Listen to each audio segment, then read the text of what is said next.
नमस्कार, मेरा नाम है सौरभ शर्मा। मैं आप सभी का बहुत बहुत स्वागत करता हूं ब्राइट फ्यूचर एकेडमी के यूट्यूब चैनल पे। आज का हमारा टॉपिक है स्थानीय स्वशासन, लोकल सेल्फ गवर्नमेंट का। इसके अंतर्गत पंचायती राज व्यवस्था और नगर पालिकाएं आता है, तो इसकी को हम आज की इस क्लास में डिस्कस करने जा रहे हैं। चलिए शुरू करते हैं।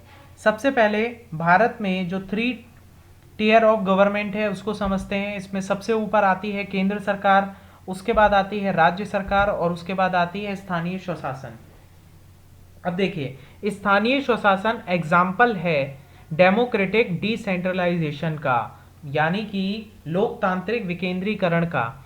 देखिए, जब हमारे देश में इमरजेंसी लगती है तो पूरी पावर किसके पास चली जाती है? केंद्र सरकार के पास। इसे हम क्या कहते हैं कि पावर का सेंट्रलाइजेशन हो गया, पावर का केंद्रीकरण हो गया। जब ये पावर का डिस्ट्रीब्यूशन होता है और इससे नीचे भी स्थानीय स्वशासन में डिस्ट्रीब्यूशन हुआ, तो इसको हम बोलते हैं लोकतांत्रिक विकेंद्रीकरण है। पावर का डिसेंट्रलाइजेशन तो हो रहा है और लोकतांत्रिक रूप से ऐसे हो रहा है कि इसमें जो निचले स्तर पे भी लोग हैं वो अपने मुखिया को सीधे मतदान के माध्यम से चुनते हैं। तो स्थानीय स्वशासन को भी 2 भागों में डिवाइड किया गया है। सबसे पहला आता है ग्रामीण क्षेत्र, जिसके लिए हमारे पास पंचायती राज व्यवस्था, और नगरीय क्षेत्र के लिए हमारे पास है नगर पालिकाएं। क्लियर है? तो ये आपको पूरा स्ट्रक्चर समझ में आया। इसके बाद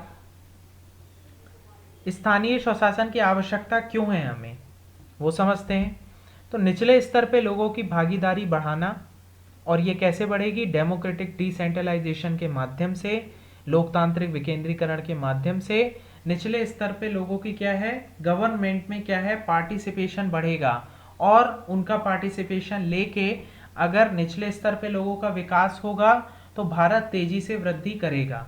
और ये इसलिए भी जरूरी है क्योंकि भारत एक गांव प्रधान देश है। इस कारण से अगर हम निचले स्तर के लोगों की भागीदारी बढ़ाएंगे तो हमारी वृद्धि क्या है, जल्दी जल्दी होगी।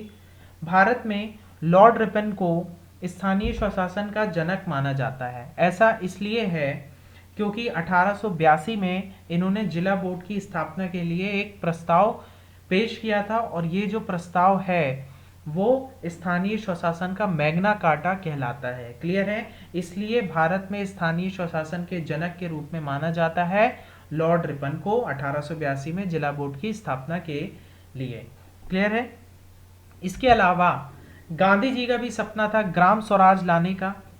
क्लियर है? अब जो गांधीयन प्रिंसिपल है जो हमें कहाँ पे देखने मिलता है? राज्य के नीति निर्देशक तत्व में, directive principle of state policy, उसमें अनुच्छेद नंबर 40 में इसकी बात की गई है कि राज्य ऑर्गेनाइज करेगा, व्यवस्था मतलब ऑर्गेनाइज करेगा ग्राम पंचायतों की, उनको व्यवस्थित करेगा। इस बारे में बात की गई है आर्टिकल नंबर 40 में। इसी को ध्यान में रखते हुए नेहरू जी भी इसके क्या है, काफी समर्थक थे, ग्राम स्वराज के काफी समर्थक थे। इसलिए उन्होंने क्या किया, ये देखिए लिखा है, जवाहरलाल नेहरू द्वारा ग्राम विकास के लिए कुछ कार्यक्रम चलाए गए, कुछ योजनाएं लाई गई, जिसमें सबसे पहली योजना थी 2 अक्टूबर 1952 को लाई गई सामुदायिक विकास कार्यक्रम, कम्युनिटी डेवलपमेंट प्रोग्राम।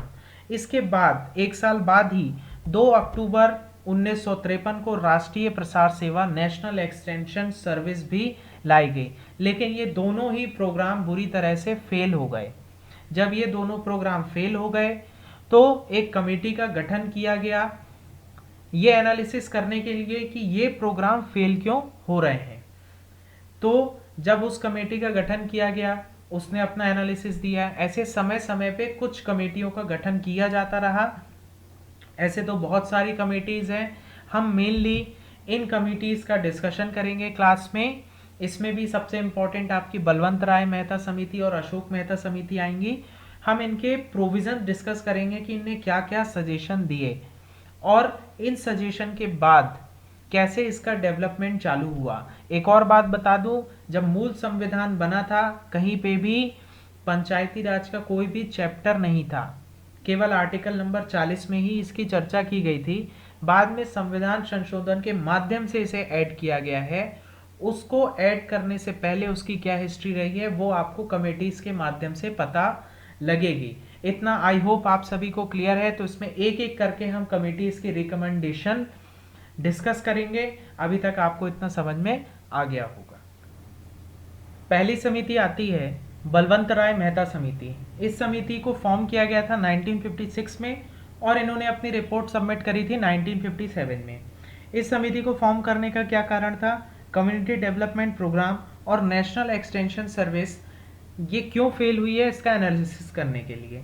सबसे पहले जो इन्होंने सुझाव दिया, इन्होंने कहा कि निचले स्तर पे हमें पावर को ट्रांसफ़र करना पड़ेगा और उनकी भागीदारी को बढ़ाना पड़ेगा, यानी कि लोकतांत्रिक विकेंद्रीकरण अपनाने का सुझाव दिया, डेमोक्रेटिक डिसेंट्रलाइजेशन का सुझाव दिया। सबसे महत्वपूर्ण इनका ये सुझाव है। इसके अलावा इन्होंने कहा कि त्रिस्तरीय पंचायती राज व्यवस्था का हमें एक सिस्टम बनाना पड़ेगा जिसमें डिस्ट्रिक्ट लेवल पे जिला परिषद होगी। उसके बाद हम डिस्ट्रिक्ट को भी कई सब डिवीज़न में जो डिवाइड करते हैं अलग अलग ब्लॉक्स, तो एक ब्लॉक के लिए एक पंचायत समिति होगी और एक ब्लॉक के अंडर में कई ग्राम पंचायत होंगी। ठीक है, तो सबसे ग्रास रूट लेवल पे एक गांव की एक ग्राम पंचायत हुई, फिर कई ग्राम पंचायत मिलके एक ब्लॉक को रिप्रेजेंट करेंगे, उस ब्लॉक की एक पंचायत समिति होंगी, तो ऐसे कई ब्लॉक्स हो जाएंगे आपके एक जिले में, और पूरे जिले के लिए एक जिला परिषद होगी। तो आपको क्लियर है? तो इसमें सबसे कम संख्या होगी एक जिला परिषद की, फिर कई होंगे आपके पंचायत समिति और उससे कहीं ज़्यादा होंगी आपकी ग्राम पंचायत। तो ये 3 टियर स्ट्रक्चर का सजेशन दिया था बलवंत राय मेहता समिति ने। जो इन्होंने सिफारिशें दी, इन सिफारिशों को मानते हुए एक्सेप्ट किया गया और राज्यों को प्रेरित किया गया, क्योंकि अभी संविधान इनको संवैधानिक दर्जा नहीं मिला है, केवल ये रिकमेंडेशन है। इसको मानते हुए राज्यों को प्रेरित किया गया कि आप ऐसे अपने राज्यों में पंचायती राज व्यवस्था की शुरुआत कीजिए। तो इसमें सबसे पहला नंबर आता है राजस्थान। राजस्थान ने 2 अक्टूबर 1959, 2 अक्टूबर गांधी जयंती, 1959 में नागौर जिले के बगदरी गांव से इसकी शुरुआत करी। उसके बाद आंध्र प्रदेश दूसरा राज्य बना। क्लियर है? तो ये इंपॉर्टेंट रिकमेंडेशन थी बलवंत राय मेहता समिति की, और बलवंत राय मेहता समिति को भारत के पंचायती राज व्यवस्था का वास्तुकार या शिल्पी भी कहा जाता है। क्लियर है? तो ये रिकमेंडेशन थी बलवंत राय मेहता समिति की। इसके बाद जो समिति आती है उसका नाम है अशोक मेहता समिति, 1977। जनता दल की सरकार द्वारा इसका गठन किया गया था। 1977 में इसका गठन किया गया था। रिपोर्ट इन्होंने सबमिट करी थी 1978 में, और इनकी जो रिपोर्ट थी उसमें टोटल 132 रिकमेंडेशन थी, जिसमें सबसे पहला इन्होंने कहा था कि 3 टियर सिस्टम की बजाय हमें 2 टियर सिस्टम अपनाना चाहिए। 2 स्तरीय पंचायती राज व्यवस्था का सुझाव दिया था, जिसमें पहला होगा जिला परिषद और दूसरा होगा मंडल पंचायत। तो जिला परिषद तो प्रत्येक जिले में एक होगा, और मंडल पंचायत के लिए इन्होंने बात करी थी कि 10 से 15 गांव को मिला के, जिनकी जनसंख्या लगभग 10 से 15 हजार तक होगी, और उसको फॉर्म मिला के हम बनाएंगे एक मंडल पंचायत। तो ऐसे जिले में हम कई डिवीजन सब डिवीजन में डिवाइड करेंगे, अलग अलग मंडलों में डिवाइड करेंगे, तो कई मंडल पंचायत हम फॉर्म करेंगे। क्लियर है? तो ये था 2 टियर स्ट्रक्चर। उसके अलावा इन्होंने कहा कि पंचायतों को टैक्स लगाने का अधिकार दिया जाए, जिससे वे वहाँ के निर्माण कार्य के लिए पैसा जुटा सकें। डेवलपमेंट के लिए पैसा चाहिए होगा। उसके अलावा जब इन्होंने टैक्स की बात करी, तो नेक्स्ट इन्होंने बात करी एक वित्त आयोग की। वित्त आयोग क्या करेगा? Finance commission. Finance commission recommend करेगा स्टेट लेजिस्लेचर को, राज्य विधानमंडल को, कि कितना फंड ट्रांसफर किया जाए for the development of panchayat. Clear है? उनके डेवलपमेंट के लिए कितना फंड ट्रांसफर किया जाए। उसके अलावा इन्होंने कहा कि एससी और एसटी को जनसंख्या के आधार पे आरक्षण भी दिया जाए। ग्राम न्यायालय की भी इन्होंने बात करी, और लास्ट इन्होंने बात करी मिनिस्टर फॉर पंचायती राज। जो स्टेट लेजिस्लेचर होगा वहाँ पे एक पंचायती राज को रिप्रेजेंट करने वाला मिनिस्टर होगा, जो कि इनकी कार्यवाहियों पे नज़र रखेगा। तो स्टेट लेजिस्लेचर के लिए हम एक मतलब जो उनकी काउंसिल ऑफ मिनिस्टर होगी स्टेट की, उसमें एक पंचायती राज का भी मिनिस्टर होना चाहिए। इसके बाद जो नेक्स्ट कमेटी आती है वो है GVK राव कमेटी 1985। इसका गठन योजना आयोग के द्वारा किया गया था, प्लानिंग कमीशन 1985 में। इनकी इंपॉर्टेंट रिकमेंडेशन में से एक है कि इन्होंने कहा था कि जो जिला स्तर पे पंचायती राज की समिति होगी और एकदम जो ग्रास रूट लेवल पे होगी, इसे हमें महत्वपूर्ण भूमिका देनी होगी, इसे मजबूत बनाना होगा और इन्हें इंपॉर्टेंट रोल देना होगा प्लानिंग, इम्प्लीमेंटेशन और मॉनिटरिंग के लिए। क्लियर है? तो जैसे 3 टियर स्ट्रक्चर था, इसमें जो सबसे ऊपरी लेवल है और सबसे निचला लेवल है, इन्हें हमें काफ़ी सशक्त बनाना होगा, मजबूत बनाना होगा। नेक्स्ट रिकमेंडेशन थी इन्हीं कि पंचायती राज संस्थाओं में नियमित चुनाव होना चाहिए। ये एक बहुत बड़ी समस्या थी क्योंकि अभी इनको कॉन्स्टिट्यूशनल दर्जा नहीं मिला है, इसीलिए जो इनका सुझाव था, कहीं 10 साल से 11 साल से रेगुलर चुनाव नहीं हो रहे हैं, कोई भी रेगुलरिटी फॉर्म नहीं हो पाई थी, इसीलिए इन्होंने कहा कि पंचायती राज इंस्टीट्यूशन में रेगुलर इलेक्शन होने चाहिए। क्लियर है? तो ये इनकी इंपॉर्टेंट रिकमेंडेशन थी। अब नेक्स्ट समिति की ओर हम चलते हैं। इसके बाद आती है एल.एम. सिंघवी समिति 1986 में। इससे पहले जो आपने 2 समिति पढ़ी, जी.वी. के राव समिति और अशोक मेहता समिति, उनकी रिकमेंडेशन को एक्सेप्ट नहीं किया गया था। और इसके बाद आती है एल.एम. सिंघवी समिति।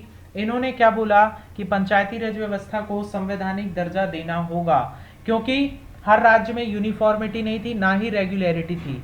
ये बनाने के लिए हमें पंचायती राज व्यवस्था को संवैधानिक दर्जा देना होगा। इन्होंने ग्राम सभा के महत्व पे भी जोर दिया। ग्राम सभा क्या होती है? सबसे निचला लेवल जो ग्राम पंचायत का होता है, उसमें जितने लोगों का नाम वोटर लिस्ट में होता है और जिनकी आयु 18 साल से ऊपर होती है, जो वोट डालते हैं, उन सारे सदस्यों को हम ग्राम सभा में काउंट करते हैं। मतलब उनको भी इन्वॉल्व करें हम, जो कि ग्राम पंचायत के द्वारा किए गए कामों की समीक्षा कर सके, एनालिसिस कर सकें, उन सबको भी हम इंक्लूड करें, जिससे कि बहुत अच्छे से वर्क हो पाए। इसे कहते हैं ग्राम सभा। क्लियर है? आगे अपन और इसको डिस्कस करेंगे। नेक्स्ट आता है, इन्होंने राज्य चुनाव आयोग के गठन की भी सिफारिश करी, यानी कि स्टेट इलेक्शन कमीशन की, जो कि स्थानीय स्वशासन के चुनाव करेगा। नेक्स्ट इन्होंने न्याय पंचायत के गठन का भी सुझाव दिया था। क्लियर है? इसके बाद आती है आपकी थुंगन समिति 1988। जो थुंगन समिति है, इन्होंने भी सेम बात करी कि पंचायती राज व्यवस्था को संवैधानिक दर्जा मिले। नेक्स्ट इन्होंने बात करी कि जनसंख्या के अनुपात में आरक्षण, पहले केवल एसटी एससी की भी बात हो रही थी, इन्होंने बात किया कि वुमेन को भी आरक्षण दिया जाए। उसके बाद इन्होंने राज्य वित्त आयोग स्थापित करने की बात करी, स्टेट फाइनेंस कमीशन, की जो भी फंड एलोकेट किया जाएगा स्थानीय स्वशासन को, उसकी सिफारिश कर सकेगा स्टेट लेजिस्लेचर से। उसके बाद इन्होंने बात करी कि जो कार्यकाल होगा पंचायत का, ये होगा 5 वर्षों का। कर लगाने का अधिकार, जैसा कि इन्होंने स्टेट फाइनेंस कमीशन की बात कर ही चुके हैं, तो कर लगाने की भी इन्होंने बात करी। उसके बाद त्रिस्तरीय पंचायती राज की बात करी। ये सारी रिकमेंडेशन कहीं ना कहीं पहले आप देख चुके हैं, अब वो काफ़ी वृहद रूप लेती जा रही हैं, काफ़ी एक ब्रॉड फॉर्म में उसे पेश किया जा रहा है कि इनको हम संवैधानिक दर्जा दे दें, आरक्षण दे दें, टैक्स लगाने का अधिकार दें, कार्यकाल 5 वर्ष का हो और 3 टियर का स्ट्रक्चर हो। उसके बाद राज्य चुनाव आयोग हो, जो कि इनका रेगुलर चुनाव कराए। उसके बाद सुपर सेशन की बात करी। सुपर सेशन क्या होता है? जैसे कि मान लीजिए चुनाव होना है 5 वर्षों के बाद, यदि मान लीजिए किसी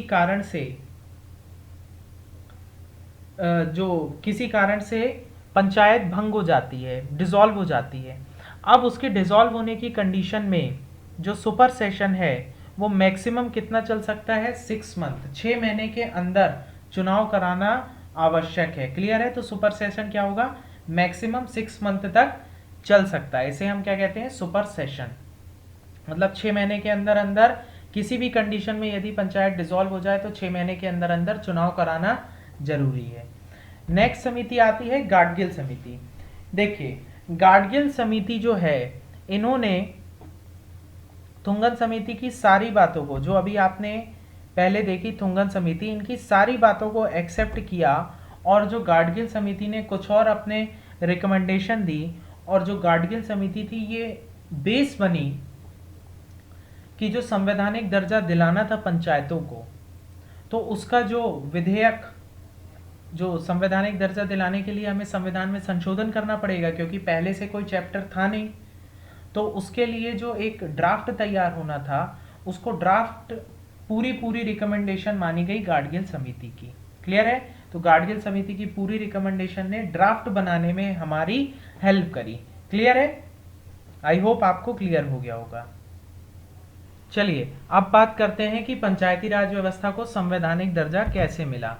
तो संवैधानिकीकरण की यदि हम बात करें तो सबसे पहले राजीव गांधी गवर्नमेंट में 64th कॉन्स्टिट्यूशनल बिल लाया गया था 1989 में, जो कि लोकसभा से तो पास हो गया था लेकिन राज्यसभा में वो पास नहीं हो पाया था। इसके बाद वीपी सिंह गवर्नमेंट के अंतर्गत भी एक फ्रेश कॉन्स्टिट्यूशनल अमेंडमेंट बिल लाया गया, लेकिन सरकार गिर जाने के कारण ये पास नहीं हो पाया।